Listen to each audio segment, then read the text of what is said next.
History of Peshwas. History of Peshwas ये 5th part है।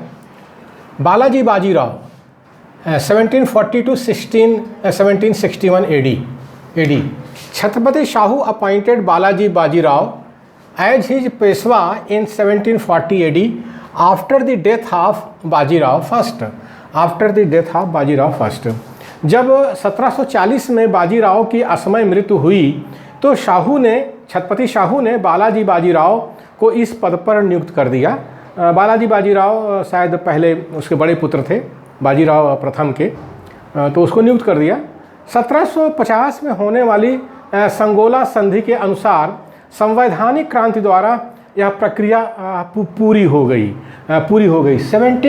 इन 1750 Chhatrapati lost all his powers and became the mayor of palace only.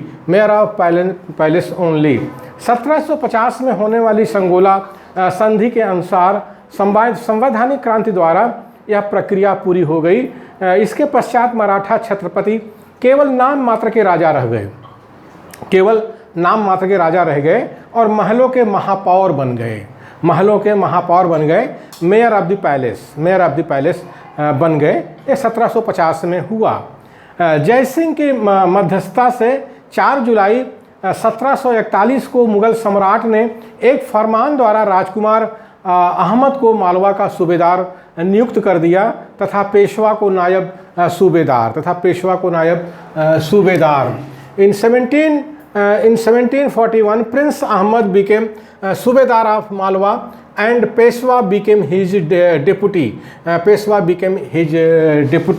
इस चीज़ को हमको समझना चाहिए कि मुग़ल ब्यूरोक्रेसी में या मुग़ल दरबार में 2 दल थे। एक ईरानी दल था, एक तुरानी दल था। तो ईरानी दल में सैयद लोग थे और वो सैयद लोगों का जो कोंकणस्थ ब्राह्मण थे, यानी कोबरा लोग थे, पेशवा लोग थे, उनके साथ में चूँकि ये भी ईरानी मूल के थे तो इनके साथ एक गठजोड़ हो गया था। इसीलिए जब राजकुमार अहमद मालवा का सूबेदार बनता है तो पेशवा बालाजी बाजीराव उसका डेपुटी बन जाता है, यानी नायब सूबेदार बन जाता है। ये गठजोड़ इतिहास में इसकी व्याख्या लोग नहीं करते हैं, लेकिन ये गठजोड़ इस तरह से बनता है। भारत के इतिहास में इसको देखा जाता है। 1742 Peshwa captured Jhansi after defeating Bundelas. 1742 में मराठों ने ओरछा के बुंदेला सरदार को परास्त कर झांसी पर अधिकार कर लिया तथा झांसी बुंदेलखंड में मराठा उपनिवेश बन गया। इसको भी इतिहासकार अच्छी तरह से नहीं समझाते हैं। सच्चाई ये है कि जो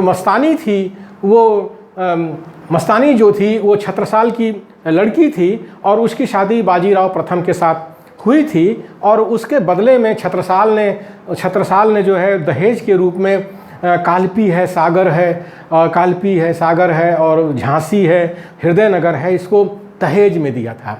लेकिन जिस तरह से जुल्म अत्याचार मस्तानी के साथ होता है और उसके बच्चे कृष्णा जी राव के साथ होता है, इससे बुंदेले नाराज़ हो गए थे। उन्होंने वापस मराठों से छीन लिया था, झांसी को छीन लिया था। लेकिन चूंकि ये दहेज में दिया गया था तो मराठे यानी जो पेशवा है अपना अधिकार समझता था कि ये मुझको दहेज में मिला हुआ है। तो उन लोगों ने फिर से बुंदेला नरेशों के साथ झगड़ा करके, लड़ाई करके और उसको झांसी पर अधिकार कर लिया। सच्चाई ये है, लेकिन इतिहासकार इसको इस तरह से नहीं समझाते हैं।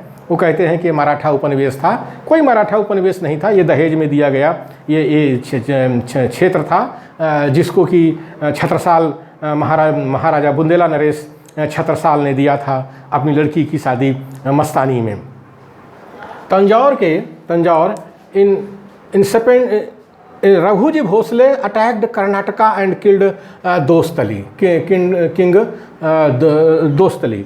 तंजौर के मराठा सरदार कर्नाटक के नवाब दोस्तली के हाथों दुखी थे। कर्नाटक के जो नवाब थे दोस्तली के हाथ दुखी थे। वाराणसी से रघुजी भोसले ने कर्नाटक के विरुद्ध एक अभियान छेड़ा। युद्ध में दोस्तली मारा गया तथा उसके पुत्र ने संधि कर ली। त्रिचनापल्ली से दोस्तली के जामाता यानी दामाद चंदा साहब को बंदी बनाकर सतारा भेज दिया। रघुजी भोसले ने बंगाल पर आक्रमण कर दिया। Raghuji Bhosle attacked Bengal in 1739 and captured Orissa in 1751। Raghuji Bhosle ने बंगाल पर आक्रमण कर दिया, उड़ीसा पर अधिकार हो गया। बंगाल और बिहार से चौथ के रूप में 12 लाख रुपया वार्षिक देना अलीवर्दी खान ने स्वीकार कर लिया था 1751 में। 1752 में निजाम से मलकी की संधि हुई। In 1752 Nizam gave Marathas half of Berar. 1752 में निजाम से मलकी की संधि हुई, बराड का आधा भाग मराठों को मिला। 1757 में सिंदखेड़ का युद्ध हुआ। इन 1757 निजाम वाज डिफीटेड एट सिंदखेड़। 1757 में सिंदखेड़ का युद्ध हुआ। नाल दुर्ग समेत 25 लाख वार्षिक कर मराठों को मिले। 25 लाख वार्षिक कर मराठों को मिले।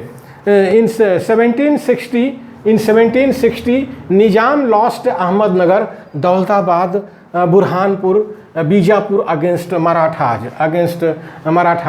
1760 में निजाम को हराकर अहमदनगर, दौलताबाद, बुरहानपुर, बीजापुर पर मराठों ने कब्जा कर लिया। ये जो मराठे थे सारे देश के ऊपर धावा बोल रहे थे।